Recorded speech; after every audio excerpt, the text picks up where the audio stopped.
မှာကကွယ်ဆေးလာထိုးတော့အခါ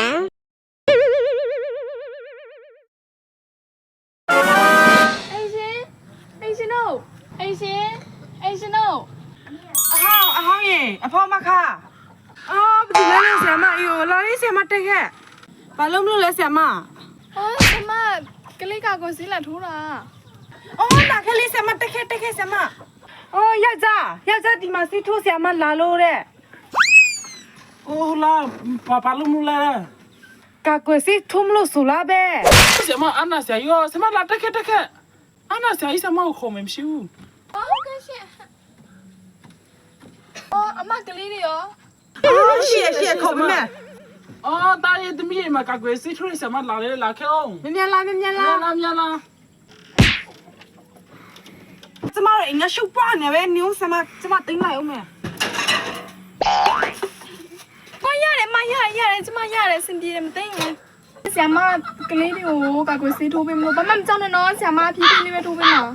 တော်သမီးတို့ဆရာမကိုဘာမှတက်ဆရာမလို့နော်ဆရာမစီးပဲထိုးမှာဘာမှမနာဘူး啊，什么表演喏？爸妈叫什么路？叫他什么西？你那边出嘛？赶快洗出嘛？什么？ဘာလို့မျိုးလဲစကားဝဲလိုက်တာအော်အမတို့ရှမ်းလူမျိုးလေးပမာစကားအောင်တိတ်မပြောတတ်ဘူးအမကကွယ်ဆေးအကြီးကနေစထိုးလိုက်မယ်哦，什么？都多少天啊？鸡我地形啦？什么都啊？鸡这么饱喏？都那咩做温？都那咩嘛的先？都那咩嘛？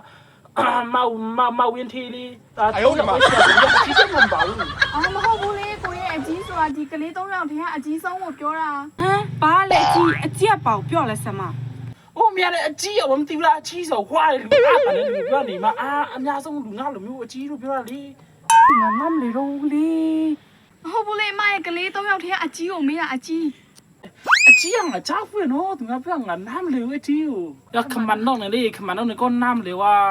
ပထူးစေရီကောမဟုတ်တော့ရီမဟုတ်ဘူးကိုတို့ဘာလဲပြောနေရလဲအကိုတို့နားနေအောင်ညီမဘယ်လိုပြောပြရမလဲနော်အော်ဒုက္ခမွေအကိုနားနေအောင်ညီမဘယ်လိုပြောပြရမလဲမသိဘူးဆရာမပြောရှင်တာလေကျမတို့ကနားမလဲဘူးအမတို့နားလဲအောင်တော့ညီမပြောပြလို့ရတယ်ဒါပေမဲ့ညီမအပြူဆိုတော့ညီမရှက်တယ်မရဲ့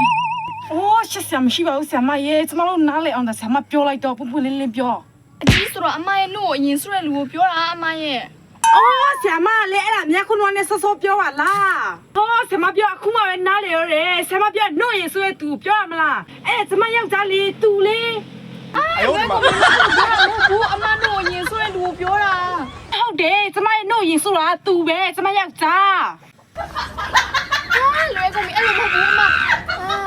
မဒုတိယဆိုရလို့ဒုတိယဆိုရလို့အော်ဒုတိယဆိုရသူပြောလားအဲ့ဒါသူဝင်းကသူဝင်းကသူအေးအဲ့ဒီဒုတိယဆိုရလို့အကြီးဆုံးလို့ခေါ်တာအမရဲ့